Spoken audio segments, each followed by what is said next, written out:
Let's try that. Alright, can you guys hear me now? I didn't have it set for some reason to my microphone. Hello, Jaden. Hello, Hyper. I meant to say hi earlier. I don't know why the thing was not picking it up. Cool. Thank you. Thank you for catching that. I gotta. Hopefully, it's set as well. Yeah. Thank you. Thank you. Thank you. Can you guys hear me now? I was just testing out this what is the program called again? I should know what it is. Stream Elements is what I'm currently using to stream. As you can see, the chat box looks significantly better. A little bit more fancier, I guess you can call it. I was originally gonna try streaming on Twitch alongside YouTube, but for some reason I was having some technical problems with streaming it. So I'll try to have it set up for next time that I'm doing it, so then I can be both live on YouTube and on Twitch for people who want to follow me on Twitch. I still usually prefer YouTube as my personal preference, but you know, can't go wrong with that. Yeah, I'm sure I'll figure it out. This is sort of like a last minute thing that I decided to do. Because my friend Ryan was like, oh, aren't you gonna stream today? And I'm like, I don't even know what I'm gonna stream. Like, I didn't want to do another art stream at the moment. I felt kind of like burnt out this week. And I was like, I want to do something like different. And so last night we were streaming Kingdom Hearts, and we got on the topic of fan fiction. And I was like, hey, what if I did a stream just doing some nice fanfic reading, you know, for those who are looking for something to listen to in the background. I'm gonna be keeping it PG-13, obviously. I don't think YouTube would really like if we got into anything super raunchy, and I want to keep it age appropriate, obviously. I do like YouTube. I personally do as well. I've seen a lot of, like, stuff when it comes to Twitch and how they moderate and stuff, but Ryan records on Twitch because they can get Twitch affiliated, which she is Twitch affiliated, so she actually earns a slow little income for people who watch her streams, so that's really good. I don't really care much about making an income. I just think streaming is fun because it kind of motivates me to do things more creatively, and for those who actually enjoy my company can vibe, can hang out and stuff like that. Looking forward to whatever you're reading. Gonna make nice background noise while I work on a surprise. I hope I hope that the options that I have set up will be to maybe, I'm hoping to your liking, but hopefully it is interesting. For those who are not familiar with AO3, it is an age-old website for all writers of all types. It's not just for fan fiction, but AO3 is very well known for being a very fanfic-oriented website. It's similar to like the saying of like there's like something for everyone. So like in AO3, there's a fanfic for basically everything. If you can imagine it, at least one person in the world has written a fanfic about it. And I haven't been on AO3 since back in my Tumblr days, back in like the early 2000s when like there wasn't a lot of moderation in terms of like adult content, to put it lightly. But yeah, that's where I used to read a lot of those kind of fanfiction, and I haven't really caught up to speed with fanfic reading. And so like Kat, who's also another person that I follow, a really great person, she also brought up like fanfiction that she read and stuff, and I was like, man, that sounds like a lot of fun. So I picked out, like I mentioned, I picked out a couple of fics just based off of what's it called? Topics that I personally enjoy. I am very open to suggestions. If you have a suggestion of a topic that you would like me to look up on AO3, I can quickly skim through and see if there's something interesting to find. But I picked out a couple, and hopefully that will take up a little bit of time. I try not to pick anything too long, because there are some fanfics that are like chapters long, and I don't wanna be staying up like for a whole 3 hours just reading like a fanfiction that's like 18 chapters. I was trying to look up a fanfic for one of my favorite podcasts, The Adventure Zone, and someone rewrote the entire like podcast of that like Dungeons and Dragons campaign. It's 60 chapters long. So we're not doing that. That's the point of fanfiction? I guess it depends. There are people who are dedicated to their craft, especially those who do like alternate universe fanfictions. They have like incredible imaginations and like will take their ideas like to the stratosphere with that. So yeah, you're gonna have a lot of fanfics that are gonna be very chapter heavy, but I was able to find enough that was like a decent size so we can actually like read more variety of fanfiction. Some topics that I picked up, Team Fortress 2 is one that I really wanted to read, because back in my heyday, Team Fortress 2 was like a big thing for me, in terms of creating art and doing fanfiction. If you guys can tell by the music that is currently playing, I thought that it would fit. I'll change the track every so often so we don't get, what's the one I'm looking for? We don't go crazy with the funny French music. Is one about sandwich? You know what? I should look up one about sandwich. I didn't even think about that. Like a heavy and sandwich fanfiction. I'm sure that exists. You know what? Let me see. I'm gonna just look up the key term real quick. I don't know if even that would come up as sandwich or if it has to be sandwich. Are you kidding me? This. Oh my god. Wait. Okay. Wait. Fortress. To the sand. Do I just look up sandwich?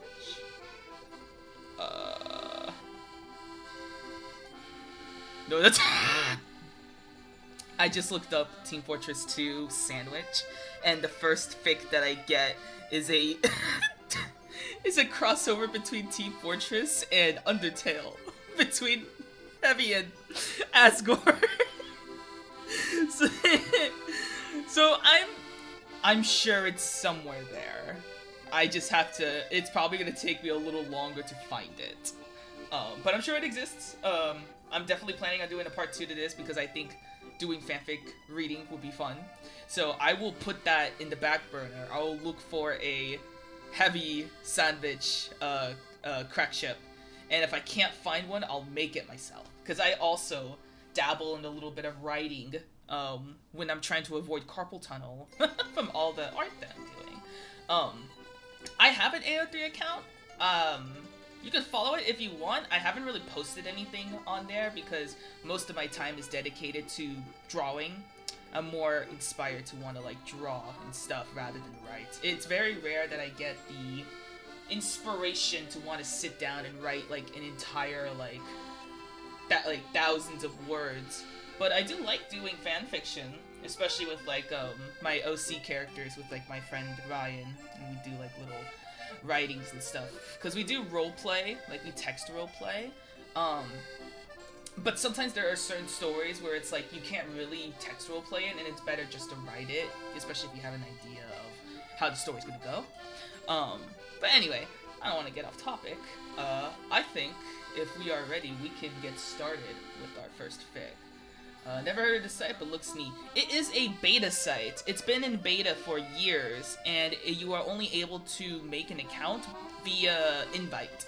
So, I was unfortunate to actually get invited to make an account on AO3, but like, yeah, it's a very kind of niche website, unless you're someone who is just chronically online.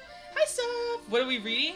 That's a good question. We're actually gonna get right into that in just a sec. I was gonna just change the track real quick, because I think we're done with French music. What's the other one I wanted to play?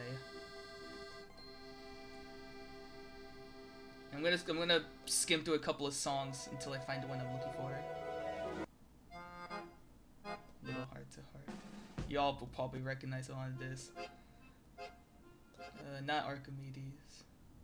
Not the call, not that Trying to find the one I was thinking. That you know, this one's pretty good. I like this track a lot. Hi Ryan, hi Ryan. So is this yeah, so true, so true.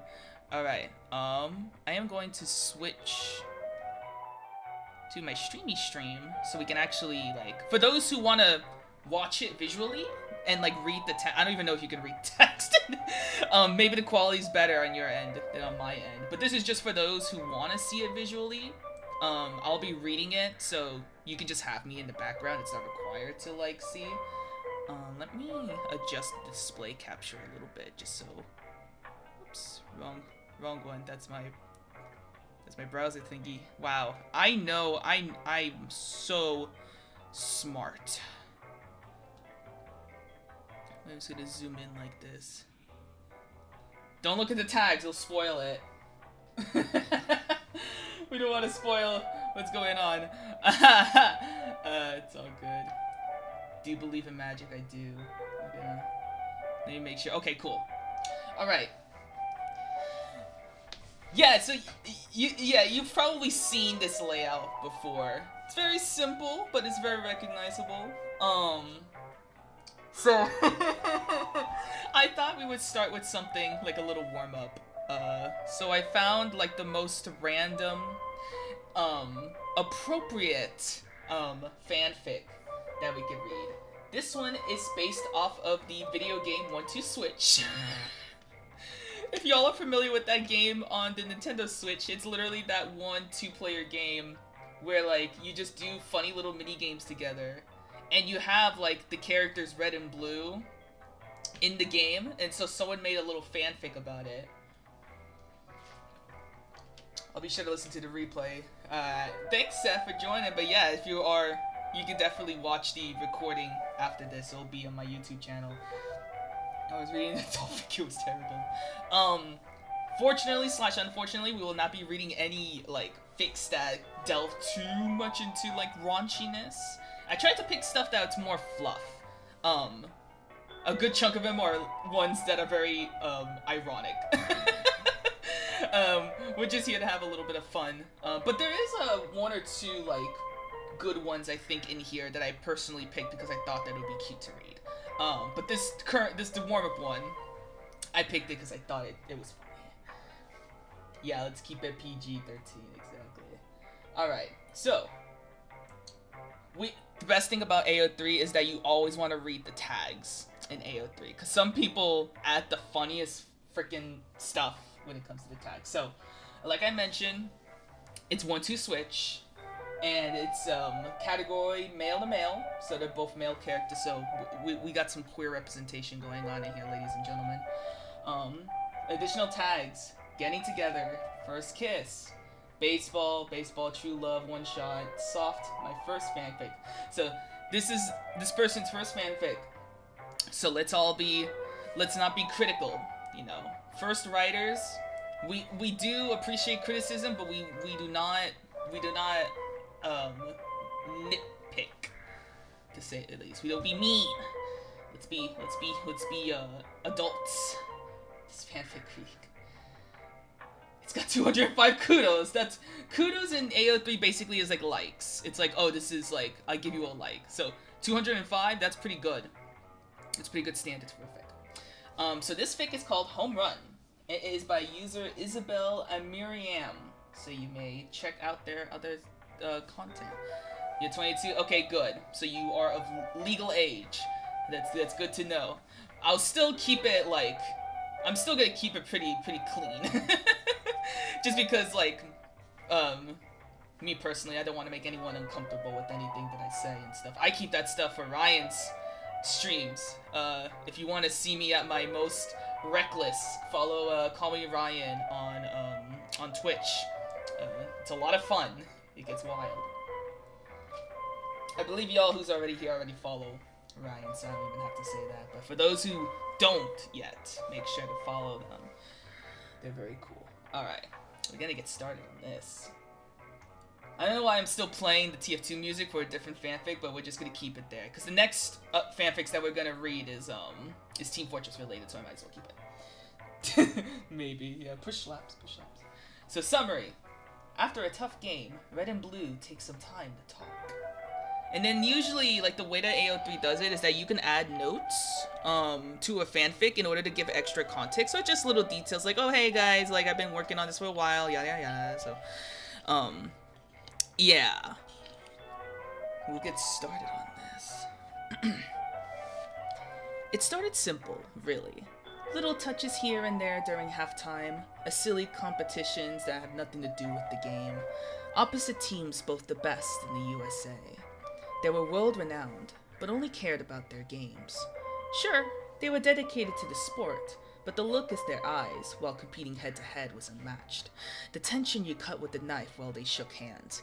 Both team captains, both leaders, and both in love. Well, they jumped right into it, folks. It was right after a difficult game where the tension finally broke. The red team had won, and the blue team knew they would get the chance to meet again at Nationals after they won the remedial games. That being said, it was still a tough loss. He couldn't believe he lost, but what he cared the most was seeing red. So exhausted. He was panting on the bench, newly changed and showered after the match. His hair was dripping, and so Blue approached him. "You did great out there," Blue said while placing a hand on Red's shoulder. "Shouldn't I be the one consoling you?" Red said with a smirk. "No need to be down. You know I'll be seeing you at Nationals, right?" Blue assured him. "I do, but nothing is like playing against you," Red admitted with a slight brush of peaklet. Blah, blah, blah. I can't. I might twist my words a little bit. What is... That would be great if I had like a soundbite that plays that. I'll also probably get flagged for copyrighted music, so we want to avoid that. Let me try that again. "I do, but nothing is like playing against you," Red admitted with a slight brush of pink on his cheeks. Blue took a leap of faith, a courage, and grabbed his cheeks to kiss him. Mwah. It was soft, innocent, and something that could never be matched. Love. "Let me take you to dinner tonight. We can get to know each other outside the game. Outside baseball."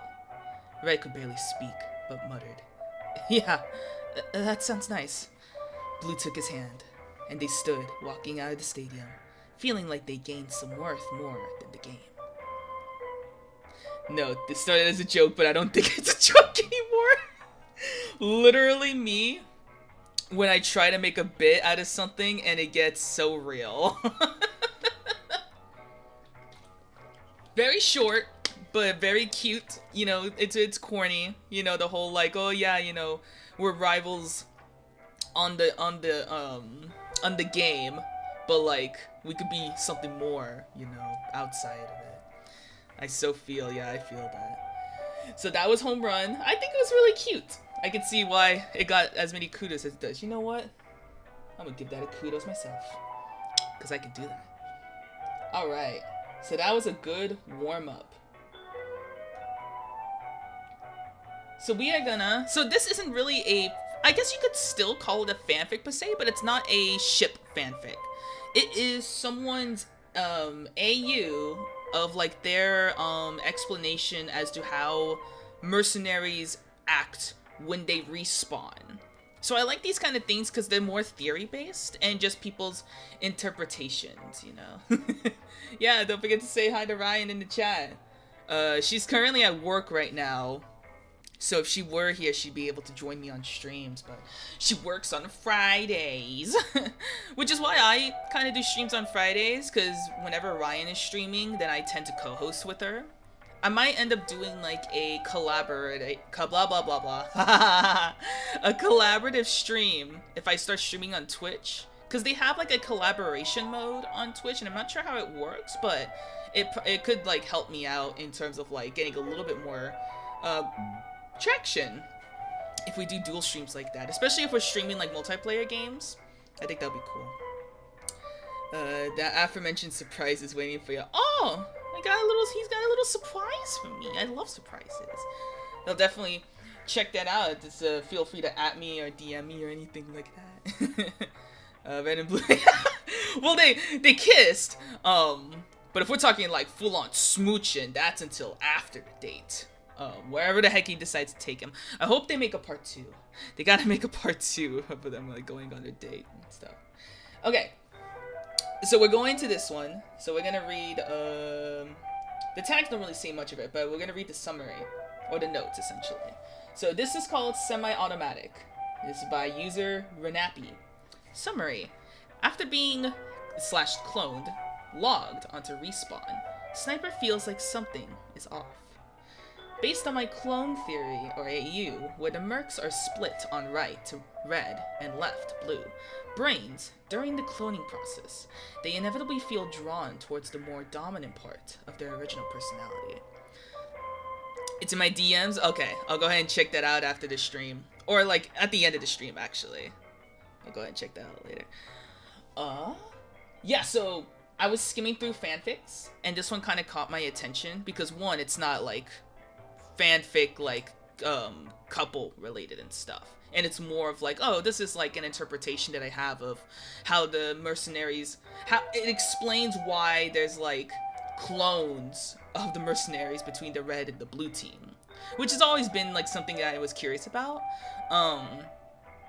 because like, for those who are familiar with TF2, in the comic books, you have the red mercenaries who are like, you know, the Team Fortress 2 characters. And then the blue mercenaries are actually the Team Fortress Classic characters, which I thought was really neat. So they didn't have to like, they didn't delve into like the whole cloning thing, except at the last issue of the comic. They kind of do that. But in terms of the story, you had like your red versus blue, that they were different characters.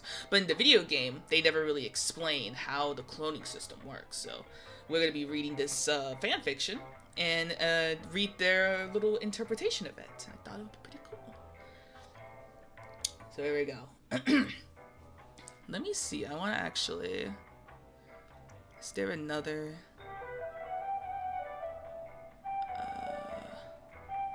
I'm trying to think of what's the track that I'm trying to find. Not this one. Not that one. No, it's not that one. I'm really trying to remember which it is. If not, I'm just gonna pull up whatchamacallit. You know what I'm gonna do? I was originally gonna play this track anyway, so.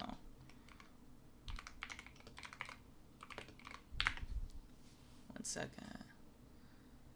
I'm going to find.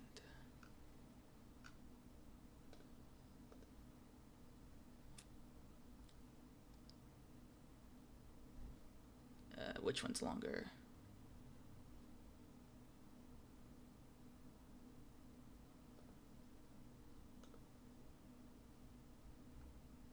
Will stand by for me, chat.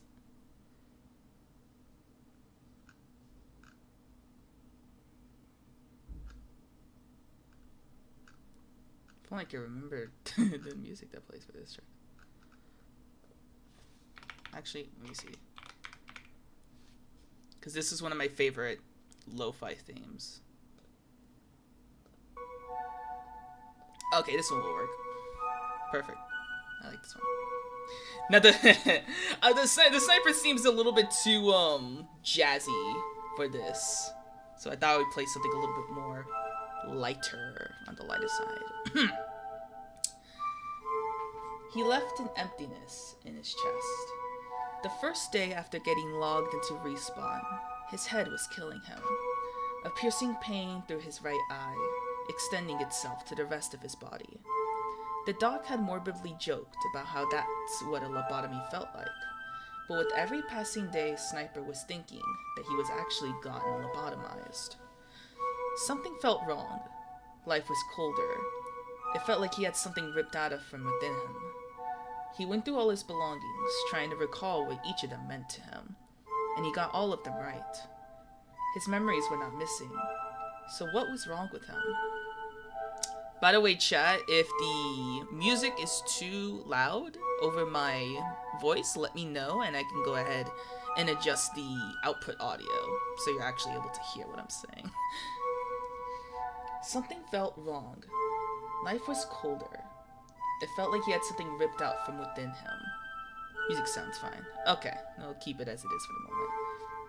He went through... Did I read that part? Did he, like, copy-paste it? Oh! Oh, I see what they're doing. Okay. It looked like they're copy-pasting twice, but I think what they're doing here is it's both the red and the blue perspective. I can tone it a wee bit.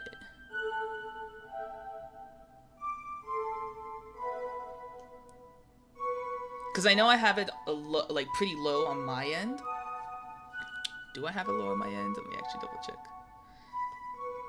Yeah, there we go. I have it on the lowest on my side, so I just need to adjust. My OBS essentially.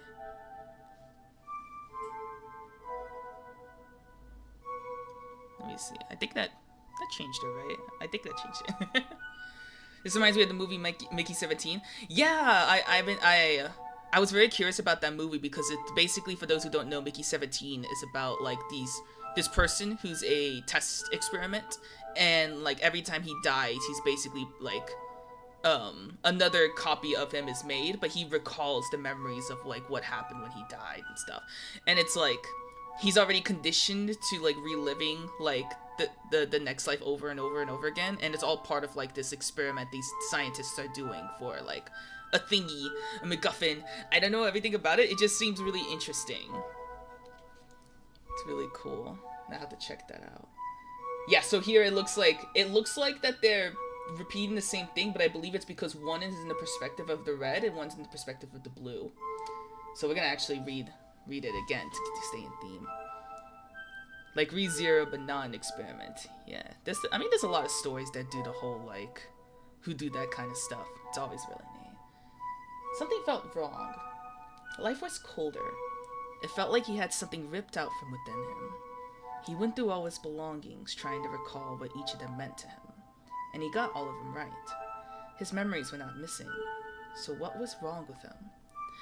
He wasn't a fan of going to the doctor, but inevitably had to take it up to Medic, who ran a few tests with him and told him everything was completely normal, that maybe he should try speaking to a psychiatrist or a trusted one. He didn't know how to feel about that one. His trusted ones were kilometers away from him, and he'd heard psychiatrists were for basket cases, and if there was something he tried to prove throughout all his adult life, it was that he was not crazy. This speaks the guy who fucking throws piss at jars at people. Might be a little bit on the crazy side, I'm not gonna lie. He found himself growing quieter by the day. He was a man of few words, but he didn't even feel like saying hi to his coworkers, opting to shutting himself off from the world in his room. He slowly lost all enjoyment from the things he used to love, like hunting or camping. Nowadays, his evenings were filled with music and his own thoughts. He was getting better at his job, though, more strategic maybe. He chalked it up to having extra time to meditate his next move at night, laying on his bed. He'd become perceptive enough to catch the enemy spy red hand. Oh, sorry, I thought I'm so used to like people who identify characters based off of their color and then their class. So like red spy, blue spy, yada yada yada. Let me try it again. He became perceptive enough to catch the enemy spy red-handed enough times in one match that the Frenchman had just stopped bothering him that day. He picked up on a new hobby recently. He climbed to the highest point on the base, perched himself with his rifle and some coffee, and just watched through the scope. He felt like a creep the first few times, but the more he did it, the more it felt like he filled up whatever hole was in his chest. He sometimes watched his own team. It was a quiet affair, but most times his scope was drawn over to the red territory, the ruckus, explosions, and screams being so loud they involuntarily called to him like a siren. He watched people that looked exactly like his coworkers, but felt and acted so different from them that his brain could barely process them being the same person. You got the sneezels, bless you. It's like, oh, I'm allergic to slow burn. Oh, I lost my train of thought. God damn it. He was mostly fixated on his counterpart, The Red Sniper. Living in a van outside the base, he watched as his clone retreated for the day, sometimes crawling up to his roof to watch the stars, and he felt a nasty envy crawl up to him. It didn't even make sense. Sleeping in the base was the smarter option. It was warmer during the cold desert nights. He had easy access to whatever he could need, and he didn't have to walk like an idiot every single morning to the battlefield.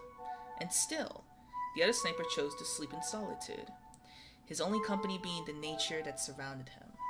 It didn't make any sense, and yet Sniper wished he was him, covered in a mantle of stars, enjoying coffee at 2 a.m. without even thinking that it would make his insomnia worse, and arriving 5 minutes before battle the next day for private reasons. Nothing about the other man made sense, and he missed when life felt that way. One night, he removed his hat and his glasses, and he poked his head out of his outpost. He stared at the stars and stayed like that for a bit, imagining he was the other guy. He closed his eyes and felt the breeze hit his skin, and just for a second, the ache in his bones disappeared, making him feel whole again. But his eyes snapped open, and he found himself staring at the ground, a few meters before him. He remembered he had to get up at 6 the next morning. He felt a bit silly at that moment. I thought it was cool. I like how the writer describes like what the sniper is thinking and experiencing. It is definitely like simple. Like they could definitely add a lot more to it in terms of like what he's going through emotionally, which they do add quite a few parts. Like they vaguely mention like him going to see a psychiatrist, but I would love to get like a bit more in depth of like what the sniper may be feeling going through this, and then getting like the other sniper's perspective, because we only get the perspective of Blue, which we don't tend to get often, I think, with like fanfics. Like whenever we think of like Team Fortress, we think of the red team, but it's like what's like going on with the blue team, you know? It's always interesting. There's always been like that common theme when differentiating between the red team and the blue team, is that the red team is a little bit more like bombastic and very like outgoing, whereas the blue team tends to be more calculated and methodical. And that's how like the red and blue are represented style wise. If you notice the aesthetic, where it's like blue's like signature style, it's like more metal work and stuff, whereas red feels more like traditional, kind of like country-esque, almost like cottagecore, especially describe it. Blue has feelings too, yeah, exactly. We wanna know like how they're feeling. Here's some ending notes. Hey, so before you throw tomatoes at me, and they're just kidding. Still hard at work on the spy fic. Bad news is I started uni and I still have a job. Also, I lost half my progress for chapter 2 and it bummed me out, so I took a break. Good news is chapter 2 is snapping up to be at least 5k words long. This one shot was posted months ago on my Tumblr, but now it's here. I have a Twitter just for posting TF2 stuff now. If you think I'm cool and awesome, go ahead and follow this user, Vinny P, and have your impression completely shattered by my posts. And if you think I suck, shoot me a DM about it. At least they accept criticism. Anyways, get that tomato out of here! Put that back where you found it. Save it for some chile.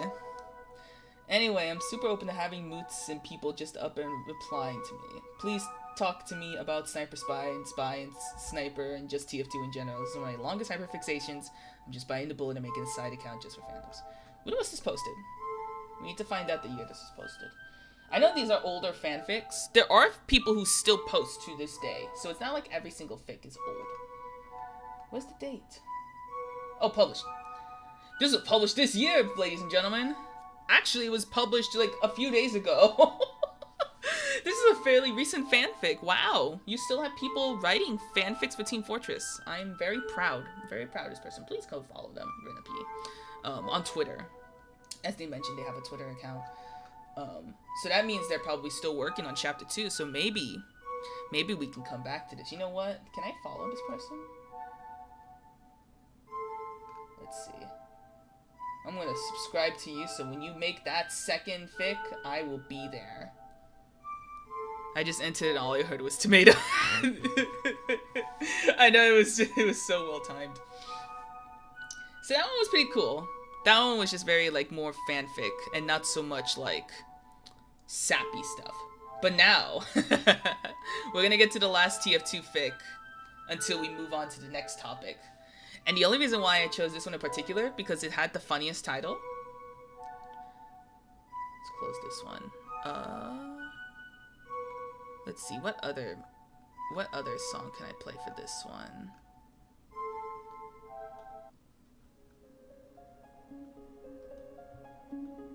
Yeah, I think this was the music I was looking for. I like this one. So I chose this fanfic because I found the title funny. And this is like one of those rare ships that I don't see very often in Team Fortress. I was trying to think of like more obscure like crack ships. Besides like your standard like heavy medics and sniper spies and soldiers and engineers. So this one is about engineer and sniper, which is interesting because like if we're talking in a logistics standpoint in the game, I don't know exactly like how proficient it is to have a sniper alongside your engineer line. But considering that both characters are the ones that are targeted by spies the most, besides like medic obviously, it would make sense to see them like sticking by each other more to keep an eye out on like spy mains and all that. Those who try to sap sentries and those who try to backstab snipers as they try to camp. So it's an interesting one. So the title of this fanfic, it's called The Bitch File. This fic is called The Bitch File by Demon Fox 38. Summary. The engineers used to fixing mechanical messes. Dealing with the battle-worn sniper is a bigger mess. Notes. This was posted on April 21st, 2013 at Tumblr. The work name refers to the lazy name I had for this file, as it was a bit of a personal comfort fic before I shared it online. I know! I said PG-13! I did say PG-13. There is only going to be very light swearing. Besides, it's Team Fortress. If you're familiar with like the language that they have in it, it gets a little bit vulgar in terms of some of the wording, but it's not going to get overly vulgar. And I'll try to censor some of the cursing if there's too much cursing. But I had to pick this fic just because of the title alone. And I skimmed through it. The title has nothing really to do with what the fic is about. It's very fluff from what I've seen so far. So hopefully this will be a good read.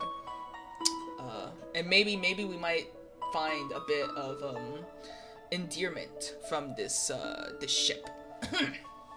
Oh, also I'm gonna butcher my Southern and Australian accent because in Team Fortress you kind of have to really exaggerate the accents for the characters. So this is gonna be a lot of fun. Let's make sure to hydrate, ladies and gentlemen, if you haven't. Make sure to drink your Wawa.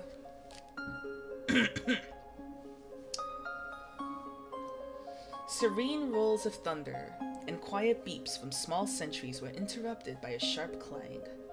The sound had the engineer awake in the drop of a hat. He shot upright, fumbling to spin his alarm clock around. 2:45. Lightning cracked across his room, blue light splattering onto cotton sheets and the doomed surface of another robot. He held his breath, listening. There were 4 different sets of beeps. All of his sentries were still active. None that was spitting lead.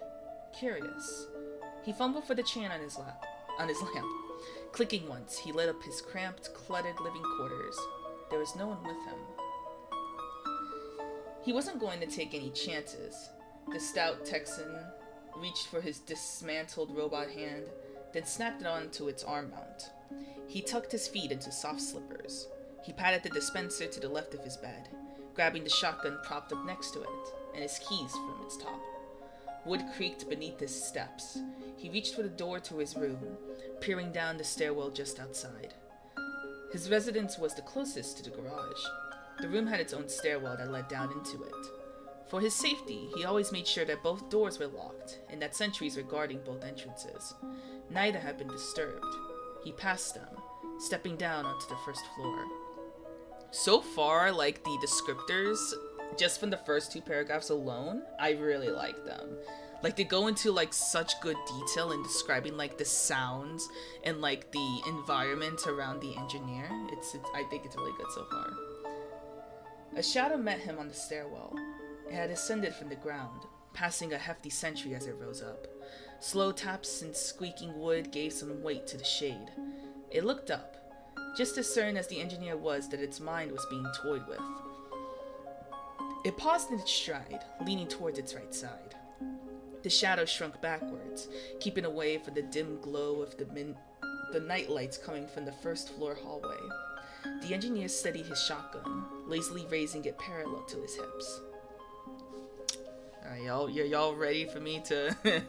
I know that I tend to, like, do a somewhat southern accent when I talk, but it's just more being loose. It's not, like, actual southern. But for some reason, anytime, like, I try to play my cow persona, for some reason, I go into a little bit of, like, a, like, kind of a southern hospitality vibe, if you know what I'm saying. Go ahead, yeah. Y'all already got me up, the engineer muttered.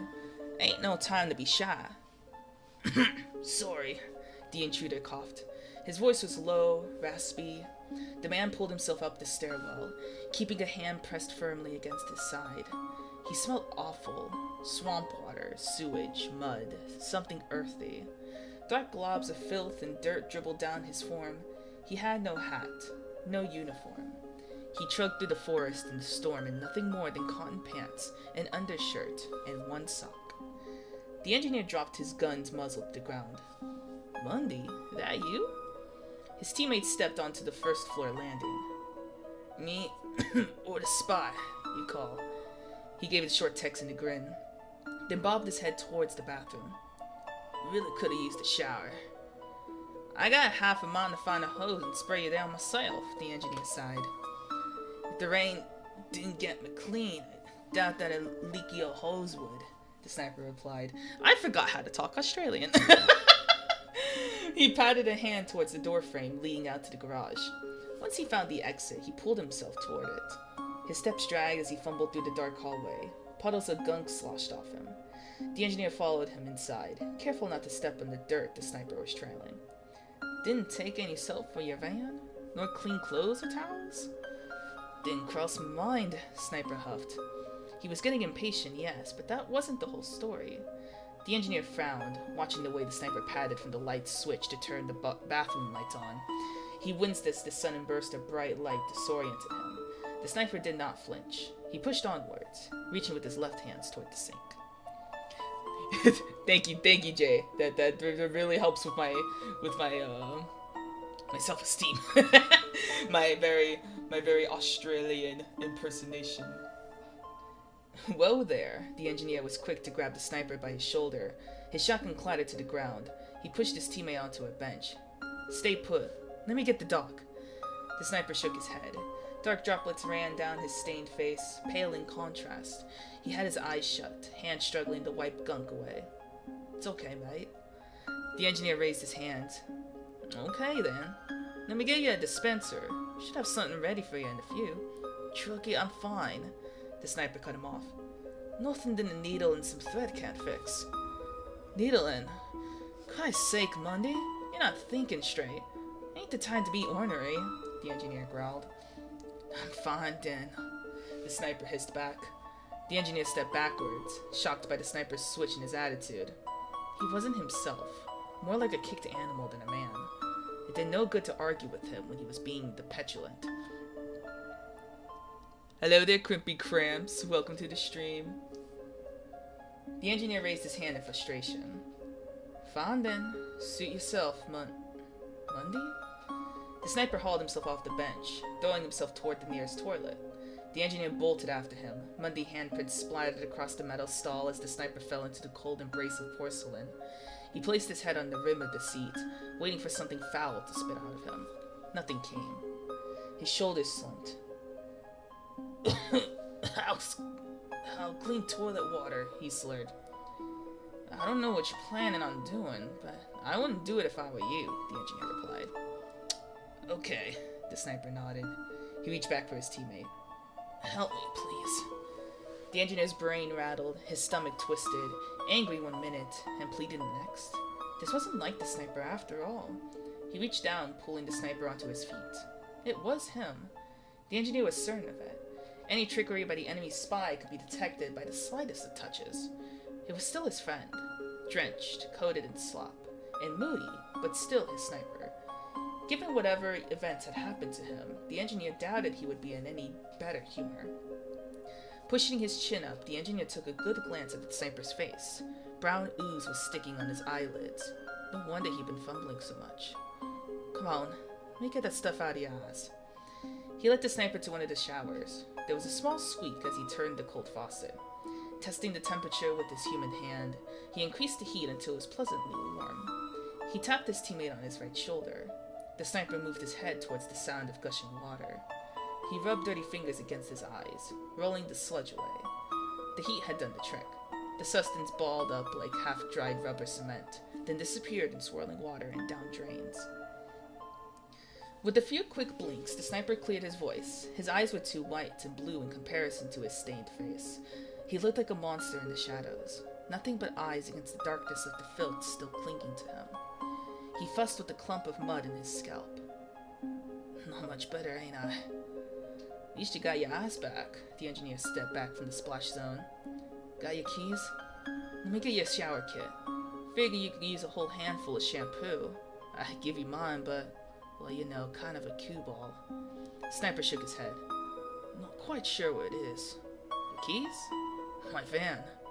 The engineer's eyebrows furrowed. What do you mean by that? How'd you lose an entire van? Kinda just. The sniper sighed, then turned from the engineer. He kept fussing with his hair, shaking brown droplets out of it. Parked it out by a lake and ran pretty far, trucky. Just kiss already! It's like, let's make out, we'll go find your van. So that was it. He'd been camping again. For most of their time under the same employer, the sniper had lived in his van. He parked it in the garage after a few bad events involving the enemy spy trying to crack into it. It had only been during the past week that he'd ventured out into the garage again. Every night he'd gone out, and every morning he'd come back. Nobody would have let him leave the base otherwise. Listen, the engineer muttered. I'll be right back, okay? Take it easy. The sniper nodded. He placed his head on the wet shower tile mounted on the walls. He huffed, then continued scrubbing his scalp. The engineer patted him on the side twice, careful not to touch his injury. He stepped out of the shower, wondering where to go. He paced around the bathroom, searching for a rogue shampoo bottle. The scout was always a sloppy bather. Bather? Oh my god, why did I say it like that? He left his towels and cleaning supplies scattered about the place. Hell, he even left his razors on the bathroom sink. The young man's lazy behavior spared anyone else from being awakened. The engineer found his shampoo left on the ground, knocked over and half drained. He picked the sticky bottle up and gave it a good shake. Why is it sticky? Ugh. There were plenty left over. It would do. He reached down once more, snatching up a few towels from a knocked-over heap. They felt dry and smelled clean. A squelch echoed in the ballroom. The Texan rushed back into the showers. His heart gave a thud, then went calm. The sniper was sitting on the floors, eyes closed, drowsy under the warm steam. The engineer shook his head, then kicked off his already soggy slippers. He shouldn't have listened to his friend. His wounds may have begun healing over, but his body hadn't compensated for his blood loss, and whatever energy he exerted stumbled him back to the base. The engineer's spine shivered. That crazy bastard was running back to their fort blind. You really should see the medic, the engineer said. The sniper agreed. In the morning. Stretch, the engineer sighed. He squeezed a generous amount of shampoo into the human hand, then worked into the sniper's hair. Dark brown strands folded into his fingertips. The sniper's fingers brushed the Texan's, then began working on rinsing the suds from the head. They moved in tandem, silent save for the splatter of water. Mud worked loose from the sniper's scalp. It ran down the drain in dark swirls, followed in its wind course by bloodstains. Gonna ask what happened? The sniper asked. The engineer didn't need to. He read the sniper's bruises and cuts like tea leaves. He placed his robotic hand carefully on the sniper's side, water bouncing harmlessly off the metal. Knife cut? just missed your back. He followed down the arm next to that wound, finding bruising and scratches. Landed on your arm? Got pulled. He looked at the sniper's downcast face. Spy attack, looks like. Yeah, the sniper replied. He broke his gloomy face. A low smile pushed his wrinkles aside. The engineer managed to grin, then glanced down his friend's neck. There were more bruising, a thin line wound around his neck. The engineer's jaw dropped. That wasn't a run-of-the-mill wound. Son of a bitch, the engineer swore. Did he try strangling you? Garrett swore. Garrett wire. Garrett wire? Is that what they... I'm assuming that's the kind of wiring that most assassins use for strangulation. The sniper chuckled once. He can't stand being ignored. I think that's why he attacked me. Haven't seen him for a long time, the engineer murmured. He reached for the first of the towels, then began working on cleaning the sniper's injuries. What's he been doing? Sniper sighed. Probably the same thing our spy's been doing, guarding intel, reloading guns and staying the hell away from the robots. Reckon he'd been cooped up. Must have saw him out about and his sentence dropped into a growl when the engineer bumped into one of his injuries. The engineer pulled back. Bit tender there, ain't ya? Sorry. Ain't anything too bad, the sniper winced. He finished off his thoughts. Everything just going nuts around here, you know? Thinking it's hard to keep a consistent Australian accent. I'm thinking that's getting to it, man. I've been lucky.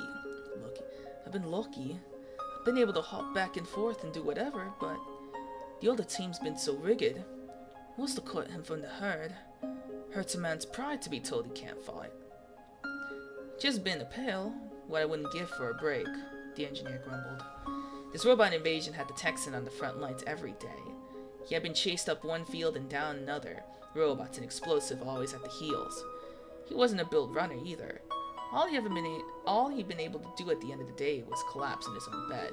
He barely had any energy to finish supper anymore. And yet, when his teammates needed him, he was there, with soap in his hands and towels draped across his lap. It would beat what youth was left out of him, but he was letting it go willingly. Take it you want? The engineer asked. The sniper bobbed his head. Of course I did. Not to say he didn't give me a good roll. He lowered his gaze. His energy dropped. The heat cut through the last of his strength. He slumped forward, his damp pants sloshing at the heavy water. The last of his fire swelled down the drain. I really like that descriptor that they did of that. That's very creative. The engineer shut the shower head off. The sniper wasn't as clean as possible, but it was good enough for now. He wrapped the towel around his friend's head, then squeezed water from his hair. Another brisk but careful rub wiped off his exposed skin. He grabbed another towel and threw it around the sniper's shoulders. His skin was prickling in the night air, droplets robing his body of the heat. His wet clothes weren't helping the situation. Sorry, folks. The Texan frowned. Fixing that problem here was only going to cause another problem. Come on, to catch up. There were a few concerns in the engineer's mind as he and the sniper left the bathroom. He wondered if the sniper had enough sense in his dazed head to lock his van up. It had probably been left open to the enemy spy's pilfering opportunity. Not like it would do him much good now that red and blue weren't at each other's throats, but could still be a problem. Had the sniper locked the garage up? At least the sentries were watching it. Should he just throw the sniper over his shoulder and haul him away to the infirmary? That'd probably be for the best. Although the Australian would be sore with him for days. The Texan smirked as he remembered that there was a dispenser in his room.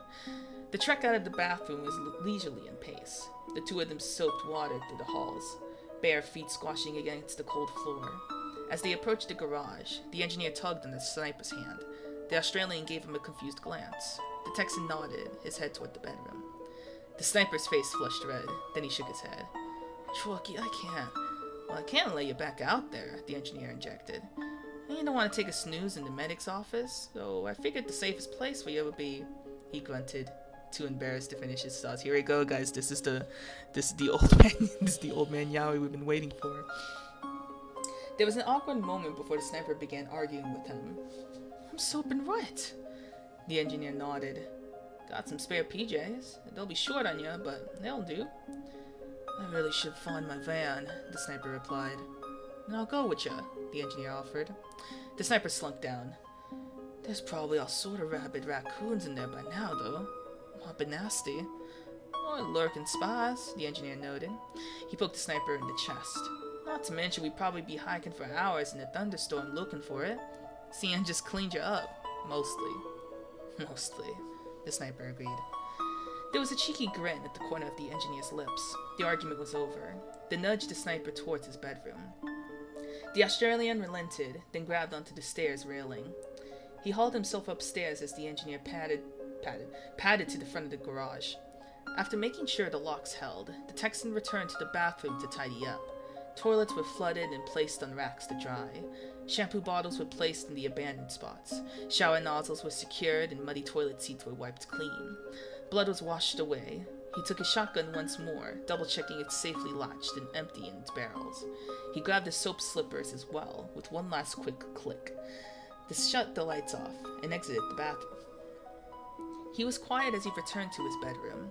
Rain ran down the window, leaving silvery streaks. Lightning flashed outside. The engineer's bedroom filled with the long darkness and sudden glowing of the storm. He was at ease. He closed the door behind him, quiet and gentle in its motions. Bending down, he placed his wet slippers next to a pile of soaked clothes. His pajama drawer was a mess. Shirts hung out and folded, old university logos cracked with wear. Suddenly, careless whispering plays in the room. Is that a song? Careless Whispers? I don't know if I'm allowed to play that. I should also make sure that whatever like lo-fi music I play will not flag me for copyright and stuff. I think as long as I'm commentating in the background, it should be fine. He could see the top of an Aggie's logo below the sniper's chin. The long man's body was tucked into his bed. Knees were drawn up, toes brushing the end of the bed frame. He'd taken the flatter of the two bed pillows. It lay diagonally beneath his head, one arm wrapped above his head and the other at chest height. His eyes were closed, cheeks sagging, breath low, in and out through his nose, always down deep with his ribcage, then steady back out. The engineer stood for a few moments. Only a sharp roll of thunder snapped him out of his trance. The saxophone that starts first. I'll have to look it up. I'm sure I've heard it. I'm sure I know what that is. Most songs I don't really know by their title. I think a majority of people don't really know songs by their title, so. The short man stretched his legs. Oh no, I missed a few stuff. Sorry, chat. I'm missing sentences! The engineer stood for a few moments. Only a sharp roll of thunder snapped him out of his trance. He was careful as he crept toward the opposite side of the bed. Gingerly, he pulled back the quilt and bedsheets. His weight sank into the mattress, raising it up. There was a light squeak from the coils beneath him. He fussed with his pillow, getting it propped up. The short man stretched his legs. He found cold feet and hairy legs behind him. The elastic end of sweatpants rubbed against his calves. The sniper grunted. He sighed, then pushed back. His spine went straight against the engineer's back. Vertebrae rested against each other, cloth on cloth, warm skin radiating heat, muscles solid and reassuring. Sorry, the engineer apologized. The sniper shook his head. It's okay. Woke you up first. The engineer pulled an arm out from beneath the covers. He patted the sniper on his thigh. Ain't nothing. Just doing my job. Both men knew it was a lie. Not that there wasn't truth to the statement. It was part of the engineer's job to ensure the health and productivity of his teammates. This wasn't business. A man didn't offer his clothes and his bed to any friend. Maybe a jacket, maybe a couch, but not this. Neither of them pressed the subject. It was late, and they were exhausted. There wasn't a time or energy for fussing. The rain came down in heavy sheets. A chill went through the room, the tempest outside roaring and banging. The sniper's skin prickled, the engineer's toes curled. Small, panicked emotions crept through the bed like a wave of tiny mice. The engineer lifted his head, looking back at the man lying behind his back. His gaze was returned by tired eyes. Truckee, what's wrong? The sniper asked. The engineer was struck silent. He had a new problem, one he couldn't confess. The solution, however temporary, was at arm's length. He turned on his right hip, then reached out. He wrapped his arms around cold skin, worn-out pajamas. The sniper fidgeted. He wriggled his arms free. Calloused hands wrapped around flesh and metal, drawing them under the stubble. The sniper exhaled warm air onto the engineer's arms, then buried his head into the pillow.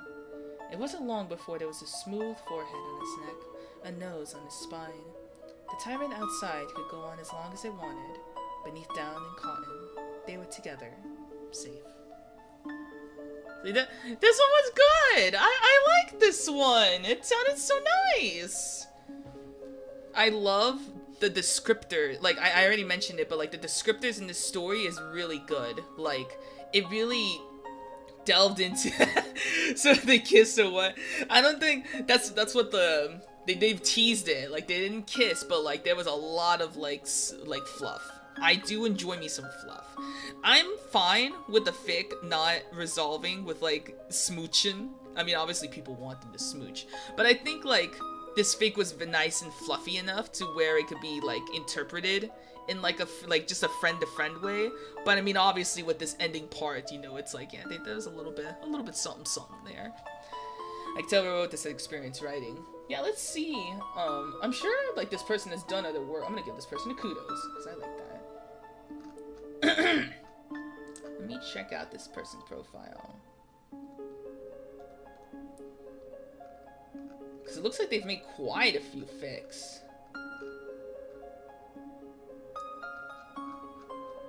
Wait a minute. This person also wrote Lupin the Third fics? That can't be. Oh, that was a bookmark. Oh, they also like Lupin the Third. That's cute. So they bookmarked some Lupin the Third fics as well. That's awesome. But let me see, what other stuff have they written? Oh my god.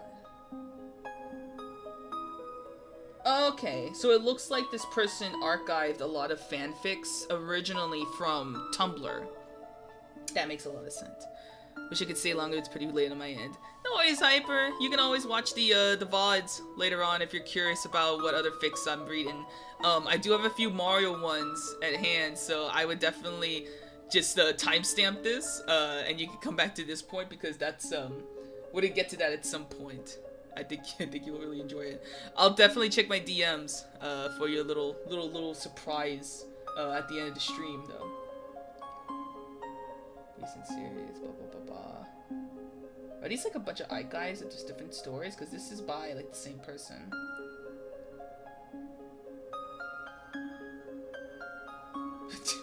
Sorry, I have a Lupin the Third fanfic that I'm gonna be reading after this one, and it's just really funny. I was just reading the description of this.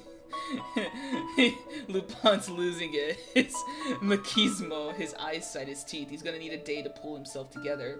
With good people in his company, it's an easy recovery to make. That sounds hard. If this person does Lupin the Third fics, I'm gonna have to look through their stuff then. Because I know the fic that I wrote is not by the same person, so. So yeah, it looks like they've done Team Fortress fics, Lupin the Third fics, Castlevania, a lot of Castlevania. They're more of a Castlevania fanatic. You know what? I'm gonna subscribe. I'm gonna follow this guy back. All right, we're done with the pitch files for today. We'll do a little bit of a stretch. Oh my god. Yo, fanfic can be a lot of work. Stretchy.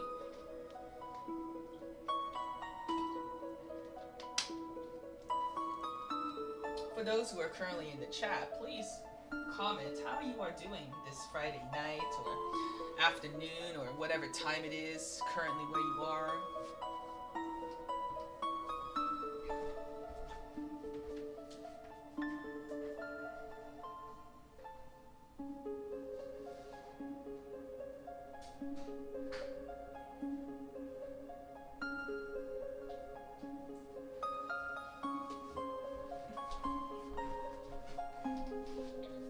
I'm not even in my pajama pants yet. Apparently 127, but I'm still kicking. Dang, you are a night owl, aren't you? Well, I do appreciate you sticking by listening to the stream. If you're listening to it while in bed, then I think that's like more, what's the word I'm looking for? Recommended. Because it's like you can have it set next to you while you're laying in bed, and I can just lull you to sleep. This next fanfic, I think it's gonna be also similar to the last one, where it's more like on the cozier side. It is, for those who are familiar with Lupin the Third, then it's a Lupin and Zenigata fanfic. It's between cops and robber, essentially. For those who don't know Lupin the Third, it is a, like, I think we're talking like 80s anime about the world's greatest thief, and the whole shtick is that, like, he is able to perform the greatest heists of all mankind, and he comes from a generation of Lupins, down like centuries, and so alongside that is a officer named Zenigata, who's also a generation of detectives who've been trying to arrest the Lupin family for generations now. And so this particular generation is the one that a lot of people are familiar with, or at least the one that's been written. So the premise is really cute, because it's like, you can't really say who's the good guy and who's the bad guy in the situation, because it's like Zenigata is a cop, and all he is doing is trying to capture a criminal. So you would think that, like, Zenigata is supposed to be like the quote-unquote good guy, but like Lupin, being able to see him perform these like incredible feats, and like with how like goofy and like clever he can be, it's a charming character archetype. So it's like, whenever one side succeeds, you feel bad that the other side failed, and vice versa. Which is something I explained a little bit on my friend Ryan's stream just last night. And that's something I admire about Lupin the Third, is that, like, I enjoy all of the characters.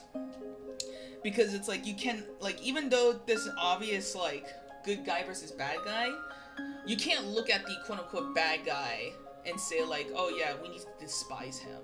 Obviously, we're not supposed to, like, agree with the things that he does, because even Lupin himself, like, does not want to drag innocent people into this lifestyle that he has. For those who, seen the movie, oh, I forgot what it's called, it's a long-winded movie title.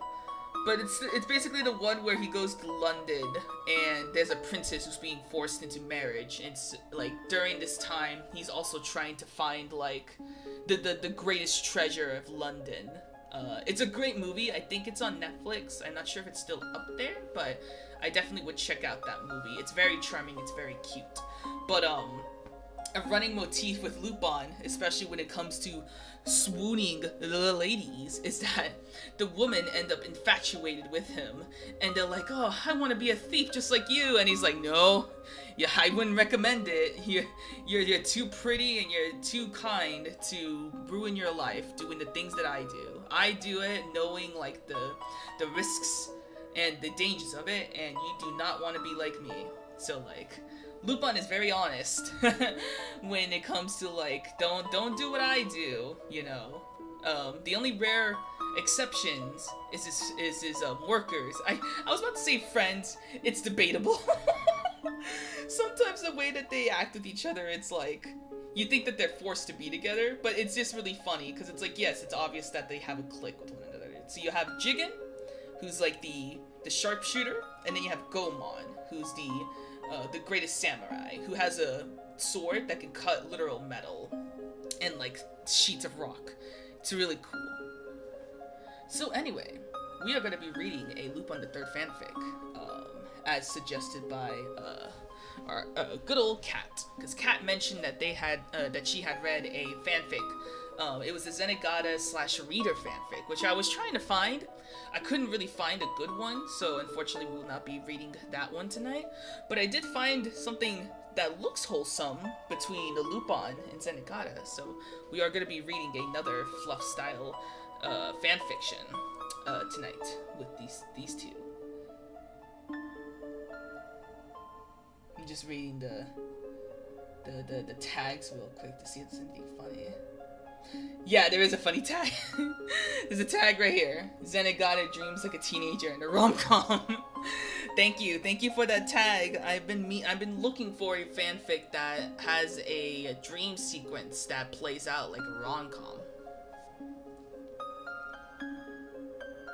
Let's see, should I switch up the music for this one? I don't know too many tracks from Lupin the Third, so I wouldn't really know if there's a track like that to play for it. But I do want to see if there's anything else to play. Let me check my lo-fi track, because I have a lo-fi track that I use for Sonic music. I'm sure y'all would enjoy that.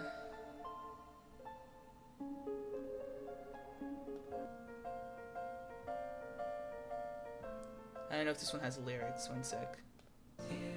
This one does. One sec.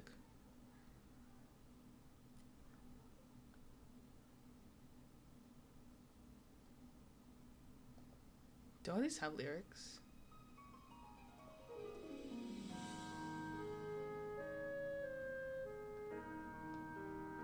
Hey, this one doesn't. Okay. Congratulations, chat. We're playing some Sonic OST now, so I hope you like it. I know one person who does. Give me 1 second, just checking something. Okay.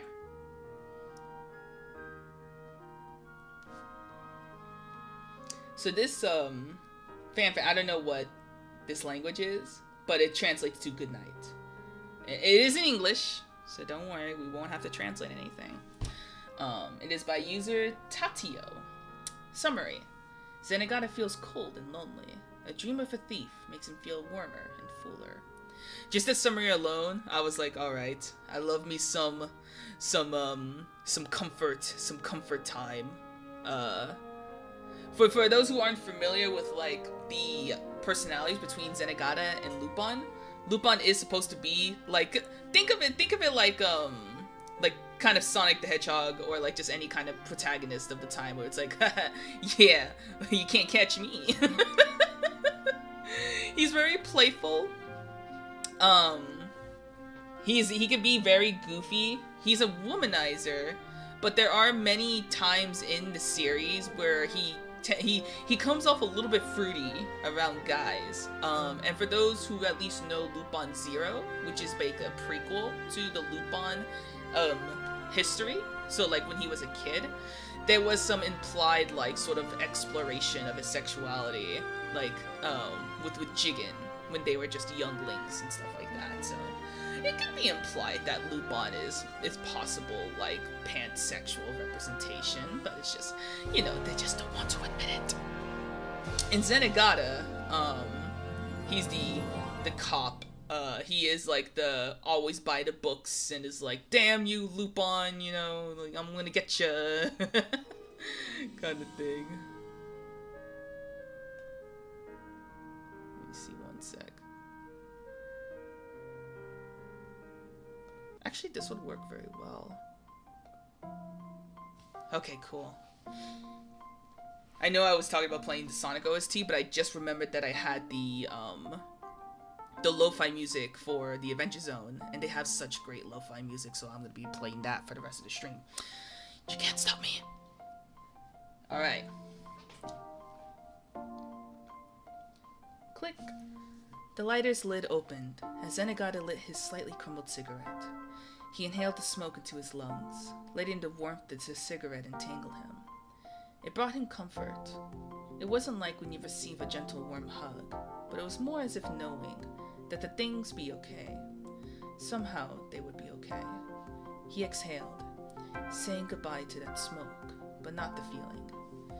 It stayed in him, lingering for moments at a time. So he inhaled again, and again, and again. Exhaled again, and again, and again. It was a cold night, and this was what he wanted.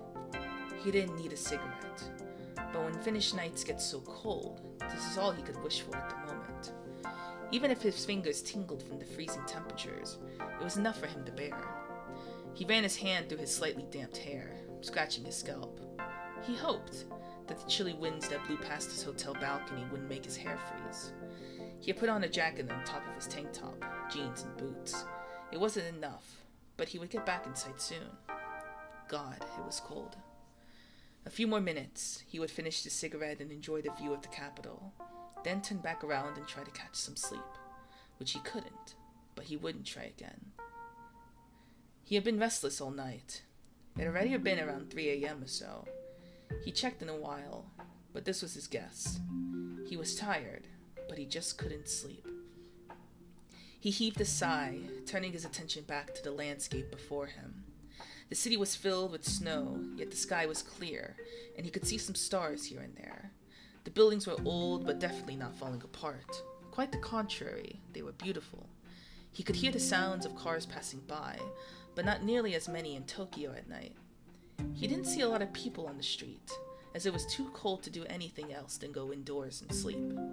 His fingers were burning from the cold, like they were lit by the cigarette itself. Maybe Finn's bared that pain better than a Japanese man who wasn't as used to the cold. A minute or two more, he could bear it. The smoke wasn't that comforting anymore, but it made Zenigata feel a tad more relaxed than inside. Truth is, he felt lonely too. The city made him feel a bit fuller, despite being smaller than the other capitals he had been to. Even so, everyone was pretty antisocial. Sure, cashiers smiled at him, but they were obviously a bit intimidated by his demeanor. He didn't feel lonely just in Finland, but pretty much everywhere he went.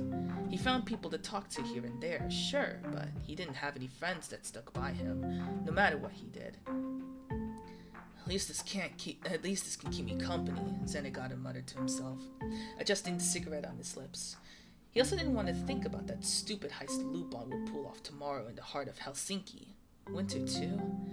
As if he could stand this kind of temperatures, let alone the snow. Could Zenigata handle it? Probably. He would dress better than this at the very least. All he had was his job. His obligation to end this stupid chase between him and the greatest thief on the planet. He hated spending every waking moment thinking about him. If there's one thing in life that stuck, it was Lupin. He started pacing around the small balcony, using the excuse of trying to warm up. He was getting nervous. Would everything be fine as he planned it to be? One more mouthful of smoke. In, out. The cigarette was finished. Maybe that friend didn't stick around either. He dropped it below his feet and stomped on it, despite the snow that surrounded the cigarette. He took one last glance at the city, turning around and went back inside. Closing the door, he threw his jacket and shoes on the floor. He had one light on near his bed. One that the whole room was dark. His eyes were starting to droop. He felt exhausted. Thank God he could finally get some shut-eye. Just now he was unable to even dream or sleep, but even coffee couldn't save him from sleeping now.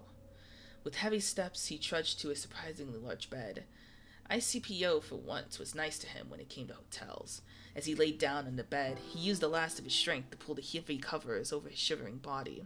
With effort, he turned off the lights and shut his eyes. Zenigata let out a groan, suddenly feeling uncomfortable. He tossed and turned in an effort to find a good position to sleep in.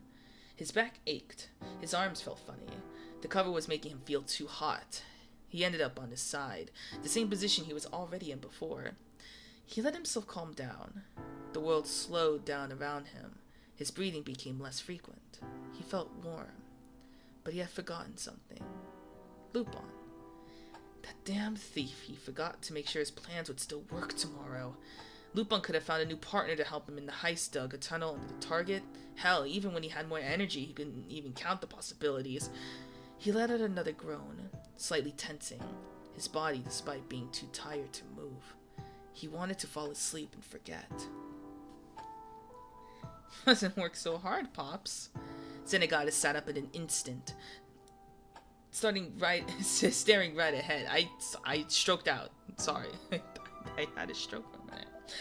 That familiar smug, ear-screeching voice was undoubtedly Lupin, yet he was unable to deduce where it was coming from.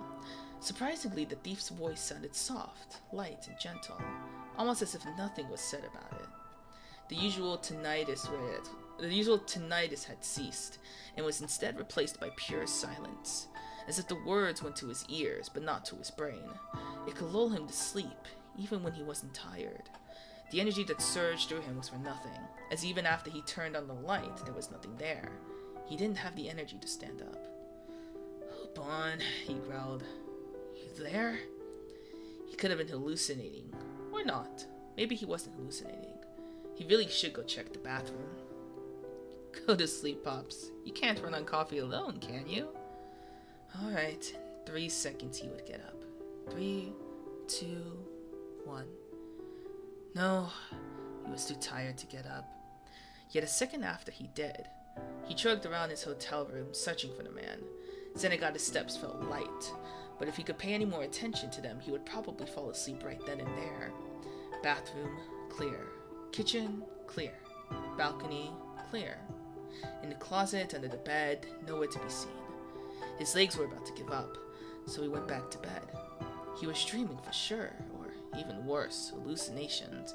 A telltale sign of he really should go to sleep, but what if Lupin really was there? Lupin, are you there? He said, not really asking. He wasn't there, wasn't he? Maybe he was. Maybe, just maybe. No response. Sighing, he lay down again and turned off the light. The lightness in his steps completely ceased. His body felt heavy and weighed down. He couldn't even pull the covers completely on top of himself. He felt nervous, too tired to do much as if anymore, though. Maybe Lupin had spiked his cigarette somehow. He forced himself to open his eyes, expecting to see something. Maybe Lupin was sneaking around, thinking that he had passed out. As Zenigata's eyes adjusted, he did see something. Right beside him was the thief, who was so very obsessed with. Zenigata was right. He was there. But was he? He was more like a lens flare, a burst of colors and light, yet the silhouette Zenigata could recognize anywhere. Zenigata swaying his hand towards Lupin. Only a few seconds after Zenigata threw the punch, he noticed that he had hit the lamp. It didn't fall over, but Zenigata could feel the tingling in his knuckles. The thief was unfazed, unharmed. He had a big smile on his face. Lupin, he muttered. Was he really this tired? That he wasn't fast enough to hit him? Relax, said the thief. As Zenigata stared at Lupin absently, he realized that he couldn't really make out what color his jacket was. Pink, or maybe blue, orange. Whatever was going on really didn't feel like a hallucination. Was he real? He felt the covers get pulled over his shoulder with the swift yet slow movement of Lupin's hand. That had to be real, right? Lupin set Zenigata's drooping arms back on his bed, crouching down to eye level with Zenigata. He had a gentle smile on his face that was clear enough for Zenigata's half-shut eyes to see. It was not a smile of malice or planning that he usually wore. His eyes had an almost golden glow to them, which was odd because the whole room was dark. Lupin, with an almost intimate way, rubbed Zenigata's hair, standing up. I hope that didn't catch a cold. It was freezing, Lupin cooed. Has he ever acted like this? Did he want something? Why was he here? Why wouldn't Zenigata just get up? What do you want, Lupin? Zenigata muttered, almost turning away from him. He felt as if he was sinking into the bed, as if it was eating him whole. Whatever Lupin was doing, which was merely talking, was making him sleep. That, or he had drugged him. There's nothing to steal here. Yeah, bullshit. Zenigata began listing. Oh, sorry. I thought it was Zenigata saying that. He's like, get out of here. I have nothing for you to take. There's nothing to steal here. Yeah, bullshit. Zenigata began listing what he could steal from him, his voice barely loud enough to hear. My ID, my noodles, wallet. No, there's nothing to steal. Just go to sleep, okay, Pops? You're definitely up to something. Lupin sighed, definitely up to something. Lupin sighed, giving Zenigata a solemn look. You want to catch me, don't you? Yeah, isn't that like, you know... Zenigata's voice trailed off. He was talking to himself at this point, his words inaudible. Then get some sleep, said Lupin, heaving a sigh that was not of worry or frustration, but as if he had just made a statement. Zenigata's face fully relaxed, and his gaze started to become absent again. His vision started to become blurry. Good night, Inspector, he said, watching Zenigata's eyes close. As Lupin faded away from his eyes, like chalk being washed away from the sidewalk, a small smile tugged at Zenigata's lips. he was just hallucinating, or dreaming, or maybe Lupin was there, taking this to his advantage. He would steal Zenigata's ID, using it to bypass security, or maybe he had exceeded his expectations.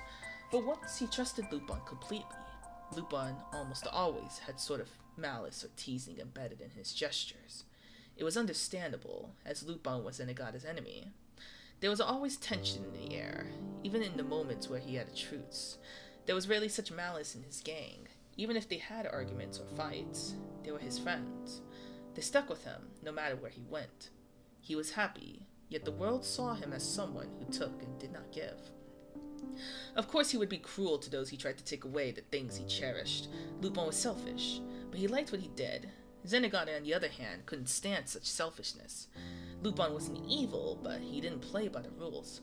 Zenigata wanted things to be right, and for things to be right, he had to take away the things Lupin loved.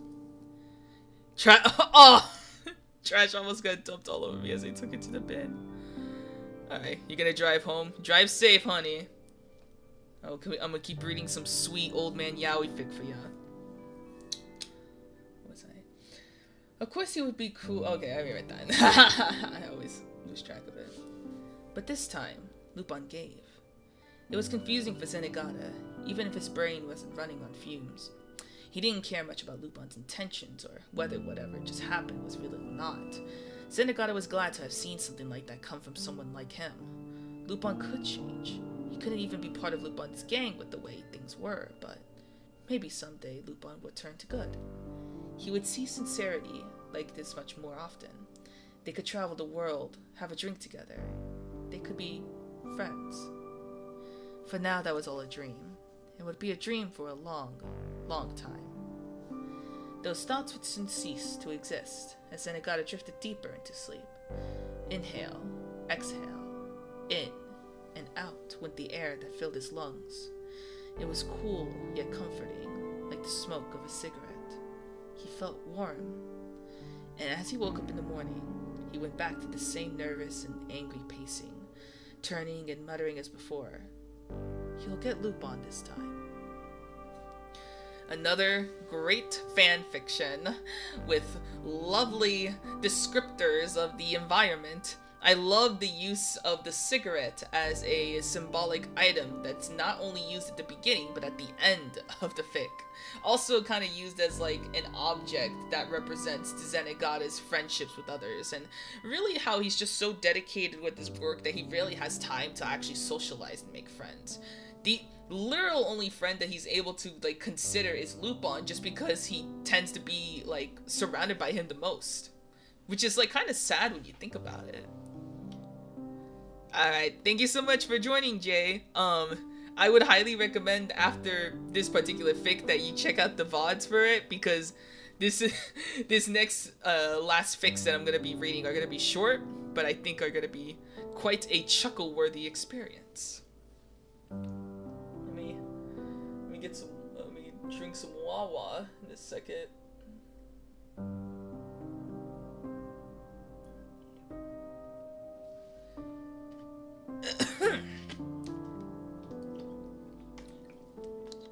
I was gonna stream a little earlier, but I thought I could use a little more time to find the fanfics I wanted to read. And then like Stream Elements was giving me some problems.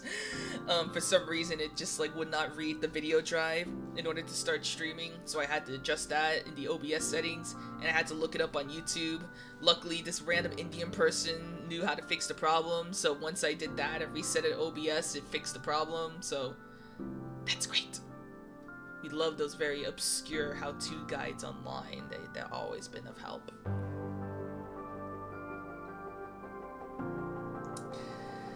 Okay, so we got 3 more fics that I want to read, and these ones are short, so don't worry about these being too long. We're definitely gonna make sure to wrap this up before midnight, because I do not want to be staying up that long. Even though it's a Friday, I don't work tomorrow, fortunately, but I would still like to at least get a little bit of shut-eye, because you know, reading can get you a wee bit throat exhausted.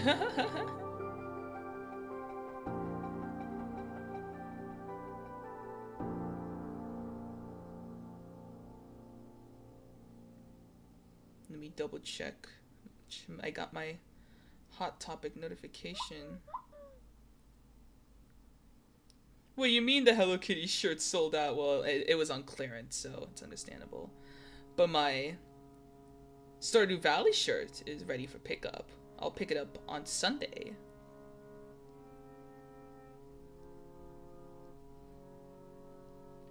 I really wanted, I had like this Stardew Valley shirt that unfortunately I had to leave behind when I moved to my new apartment. Luckily they still had it at Hot Topic and I've been hesitating to get it, but now I reordered it because I really like that shirt and I want to make sure I actually have something that represents my admiration for Stardew Valley. It's very cute. It has chickens on it. So we are gonna move on to our next fanfic of the night. It's not really a fan, I wouldn't call it a fanfic per se. This is like a comical one. So we're taking a little break from the fluff and stuff, and we're gonna do something a little bit funny. So this one is basically, let me just read the notes. It's called Are You Kidding? By the Mighty Zan. And this is a Mario fanfic. Summary. Whoever said Mario had to be happy about saving the princess. So I skimmed through this, and this is basically just a angsty teen's interpretation of like how Mario would actually be feeling having to save the princess over and over and over again. It takes a more humorous turn on it, where like we know Mario is like this happy go, oh yes, I'm gonna save the princess and get and get that Koopa. You'll see how this goes. Content warning, there's a little bit of vulgar wording in this one. Going forward from here, the next fanfics are gonna have a lot of vulgar words that may not be suitable for those under 18. So I'm warning you now. It's not sexual stuff. It's just they use a lot of profanity. So I just want to give you all a heads up. There's be a lot of cursing, a lot of swearing. So pardon me. He was too old for this shit. Too old and far out of shape. He huffed as he climbed over yet another green pipe. His gaze riveted to the dark hole in the center of it as he skirted the edge and half fell, half jumped from the other side. What kind of place has random pipes sticking up everywhere? Especially one that, when not a hole to do, were filled with mutant plants that had teeth as long as his arm. There was something seriously wrong here. The place was filled with the giant man eating plants and angry-looking mushrooms and turtles that hurt to just touch. You had to jump on them. Jump on them. Like he was some deranged kangaroo. Not to mention the fact that the very land he was standing on dropped off of nothingness after only a scant few feet on either side. He didn't even want to think about how they were being held up. He stopped to catch his breath, then scowled up at the floating blocks in front of him, and the empty expanse under them as he could only assume led to something falling forever, because it didn't seem to have a discernible bottom. Sick, twisted death trap of a world.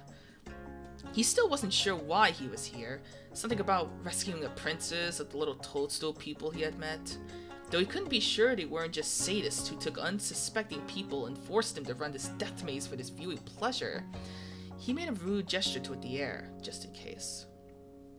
Clambering onto the flooring platform, he took the required few steps that it took to launch high enough into the air to land with a sickening smush on the mushroom that waddled crazily toward him. He gave a useless swipe to the goo that clung to his pants and shoes as he stepped out of the pile of mash that used to be a creature, and forced back the bile that rose in his throat as the smell that wafted up from it. He tumbled back down to the ground again. His large belly rolled as he tried to keep his balance. He made it to the rest of the way down the brick-lined path, moving ever closer to the stairs he could see in the distance, and wondered why anyone would think that he would be any good saving anybody. All he wanted was to be back home, to his nice, worn-out easy chair, drinking a beer. Of course. Maybe he closed his eyes and wished for it hard enough it would happen. No such luck. He finally made it to the stairs and moved up them, only to coming to a stumbling stop as he saw that it ended in the air, and that he was a flagpole with the cheerily dancing flag a few feet away from him. All he could think was, "You've got to be kidding me." He noted the small castle just beyond the flagpole, and hoped to God that it was his final destination. He didn't know how much more of this he could take. Rolling his eyes, he took a lumbering jump at the flimsy pole, hitting too hard and scrambling for purchase before sliding down fast enough to friction burning his hands. He landed with a whoosh of air, paint shooting up from his butt to his back as it made contact with the hard ground. He watched dazedly as the flag slid down gracefully behind him. Fireworks shot into the air, and he could have sworn he heard music playing at a distance. Scowling, he pushed himself up and limped slowly toward the waiting castle, one more making its way through his mind. Assholes. So that was are you kidding me? Very, very humorous, you know, the whole like, oh man, like I'm too old for this kind of shit kind of mentality. So I thought that one was funny. Hyper suggested on my Blue Sky that I do some Super Mario themed fics, so I thought I'd pick out a couple. So that one was one. And I thought I might as well pick a fanfic based off of one of my personal favorite Mario ships, Luigi and Bowser. I skimmed through it. I think this is done ironically, cause some of the stuff that I was reading definitely felt kind of unhinged. So even though the title is called Bowser and Luigi Fluff Satire, I think this fic may be a little bit more on the satirical side than what it may have been implying. Considering that this was rated G for general audiences when I picked this fic, I just had to read it. So let's hope this is still appropriate to read for the stream. This is gonna be an experience, ladies and gentlemen. If anything sus happens to come up, then I'll immediately put a pause on this fic.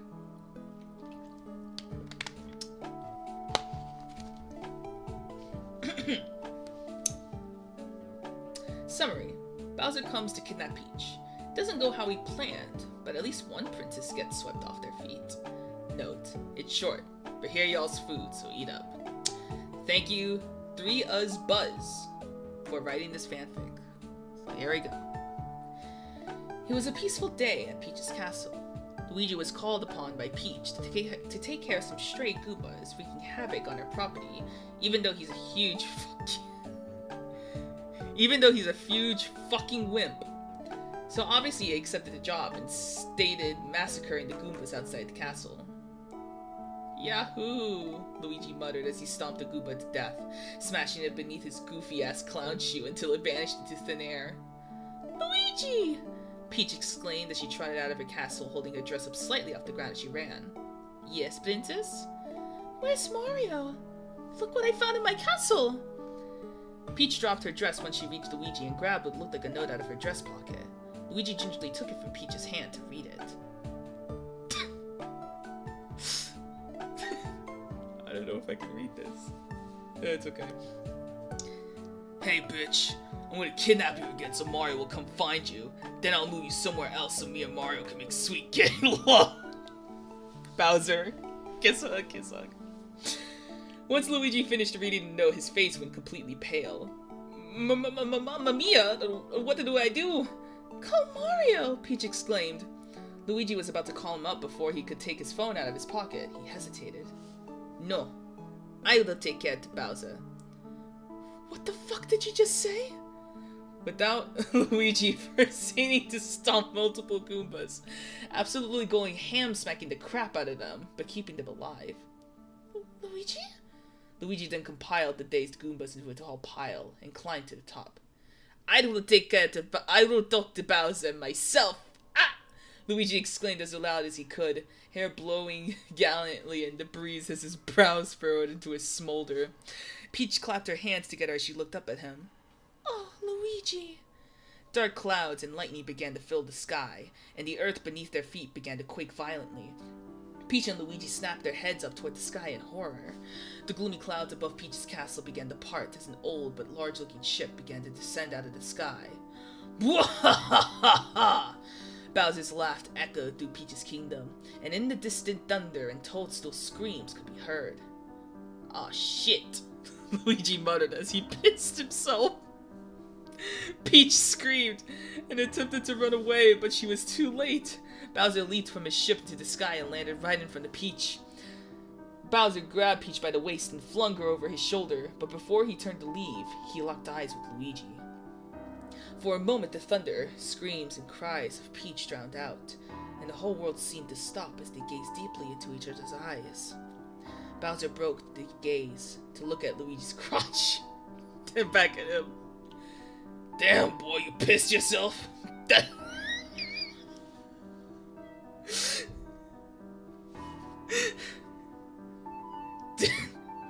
Damn, boy, you pissed yourself? That's hot as hell! Luigi stomped down his mountain of Koopas and stopped in front of Bowser. The size difference was quite extreme, so Luigi had to lean his head as far back as he would to go look at Bowser in his eyes. His big, captivating, yet sharp, deep red eyes. What do you think you're doing there? Bowser bellowed and blew smoke into Luigi's face before he responded. What does it look like I'm doing? Bowser leaned down so Luigi could comfortably look into his eyes, but their faces were less than an inch away. After coughing on the smoke for a moment, Luigi stood up straight and glared at Bowser. You want to get away with this? Bowser punched Luigi with his free hand so hard Luigi made a hole in the earth, perfectly forming into his body. Luigi! Peach exclaimed from over Bowser's shoulder. Bowser... This is the part that really made me want to read this fic. Bowser grabbed Peach by the ankles and slammed her head on the ground, knocking her out before slinking her back over his shoulder. If you want the princess to come take her, Bowser yelled before breathing fire in Luigi's direction. Once Bowser was done breathing fire, Luigi safely emerged from the hole in the ground, covered in dirt and bruises. It's not the princess I want anymore. Bowser's evil smile faded. Once Luigi was standing, he looked Bowser in the eyes. It's you, Bowser gasped. Fuck off.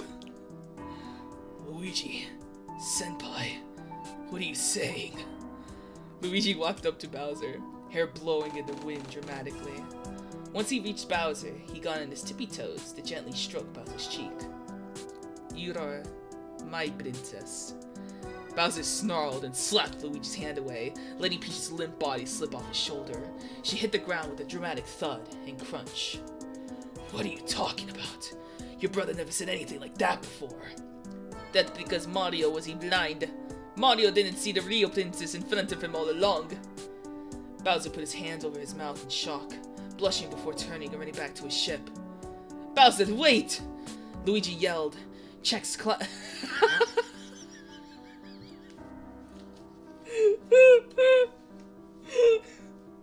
There's a typo. It says checks clapping, but I think what the writer meant was cheeks clapping together as he chased after him. Bowser turned around, tears streaming down his cheeks. We can never be together, Luigi. What will the Koopas think of you? What will my son think? Once Luigi caught up to Bowser, he clasped Bowser's hands in gently. That doesn't matter. As long as I have your heart, that's all I need. We can run the kingdom together. But my son...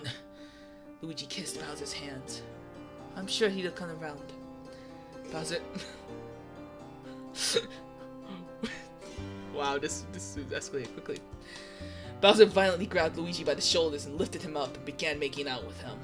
After a few solid minutes, Bowser tucked Luigi up under his arm like a football and jumped back up to his ship. What about the princess? Fuck that!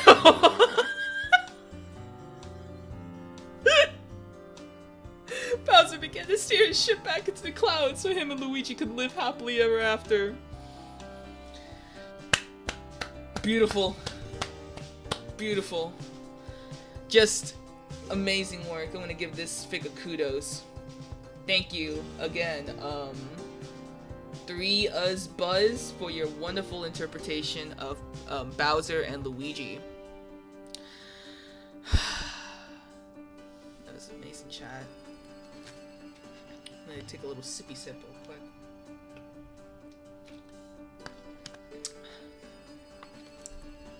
quick. Man, I would really love to read more fanfic This is the level of literacy that we are presenting tonight. Unfortunately, I only have one more fanfic left. And it is definitely one of the more unhinged fanfics that I was able to find for tonight's stream. So I will be reading this final fanfic. And then I'll make sure to check out what Hyper sent me. And I would like to show it off in the stream if it's something that I can show off. So this final fic, I found it when I was trying to. You can already see the title. I was trying to look for Team Fortress fics, and this one stumbled upon one of the recommendations. I made sure to read it to make sure it was appropriate.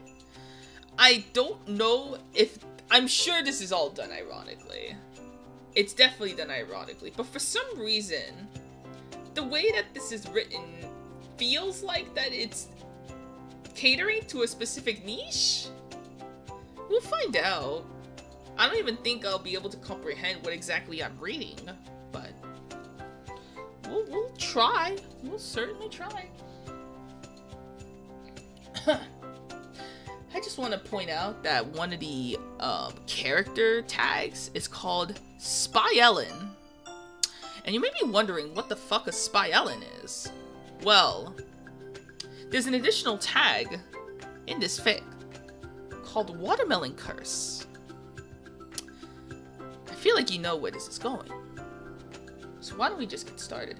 This fic was made this year. It was posted today. This is fresh off of the barbecue. This is something that someone in current day wrote. It is called Among Us. Spy Ellen, 3 escargot of Melon's versus the bad doctor and sniper, master of menstrual Gerati from his never kidneys. This fic was written by Robin the Mountain Man. Summary. What if Spy had, like, a curse, where he was stuck in a watermelon? Link to the video, maybe on YouTube if I find the inspiration to post it, or find it on Reddit. Context? He can only see Among Us. And yes, this is brain rot, with a dramatic twist just for fun. So, this is apparently inspired by a YouTube video, and at least from what I see, there is no link to it yet. So, if this person does end up linking the video at some point, then I'm gonna have to check that out to see what fucking unhinged person would inspire someone to make a fanfic like this. But why don't we just wrap this up with Watermelon Spy inspired fanfiction. From the Goodwill parking lot, the mercenary class, master of espionage and smelling like sweet spring water, clasped his shattered heart with his broken hands. His life before being infected was elegant, dangerous, and exciting, and he missed it so dearly. His former co-workers failed to recognize his human nature behind the gourd. The spy knew he hardly had humanity before. What made him so cold and ruthless had ruined his life when he needed it most. The evil Red Doctor and his disgusting henchmen experiments to the last of his emergency savings. The Spy Ellen had enough of Red's shenanigans. He set off to charge his favorite watch in the gas station. Unfortunately, his watch's charging port was under the face, and couldn't be worn while charging. The teenagers working at the gas station felt uncomfortable watching a grown man trapped in the overgrown melon, depressingly charging what looked like an Apple Watch. Among Us. He warned the young men to stay away from him, for their safety. Spy knew he could infect them with his disease. Spy waited patiently for his watch to charge. He let his eyelids rest and his mind wander for the first time. Sorry, the formatting sucks. How long the live stream's gonna take? I'm on the last fanfic, so I'm gonna be wrapping up the stream after this one. If you missed any of my previous fics, it will be available to watch at the end of the stream. You can always rewatch the VODs. I I wasn't expecting to be up this late. I thought that maybe I'll be able to like burn through these before 11 o'clock, but we're probably gonna end it around like 11:30. Maybe a little less, because this fake it's not that long. If I can remember where the hell I was at. Spy knew he can infect them with his disease. Spy waited patiently for his watch to charge. Let his eyelids rest and his mind wander for the time being. He thought about his family and the blue team. He adored his son, Scout. He was so proud of him for working so hard to do what he loved. As long as his papa was there to protect and guard him. Well, until the day he burdened the large fruit consuming his body. He missed his team's demolition expert, Devilman. He was in a long-lasting friendship with him and his team soldier, and he looked forward to joining in on their aggressive battle strategies. He admired the gunslinger engineer and his mini-sentries. He was blessed to experience his creative mind for the first time. He did. The Blue Medic was interesting, to say the least. A big fan of medical malpractice in the name of biology. He's a big man, alright. He was curious about many things, mostly Spy's smoking problem. He was the only man who tried to convince him to stop. The Heavy was brutal, powerful, fearless. A man-slaughtering machine. Him and Medic were a match made on the battlefield. Spy missed the Blue Sniper the most. His heart ached thinking about the man. His closest friend. He told him everything, and he listened to him. He didn't remember most of it, but what was there for his lowest moments? Sniper. Mick forgave him for every mistake, spending most of his nights having a smoke together and talking about their feelings. Spy missed his team, his family. A gas station employee tossed a slushie at his rotund body. The sound startled him back in realization. He was deeply offended. What kind of service worker would throw cold liquid at an innocent homeless person enjoying a little hospitality? I need to close, so can you leave? The spy gathered his things, put his watch back on, and cloaked safely, leaving the building. He would have been completely silent. Sorry.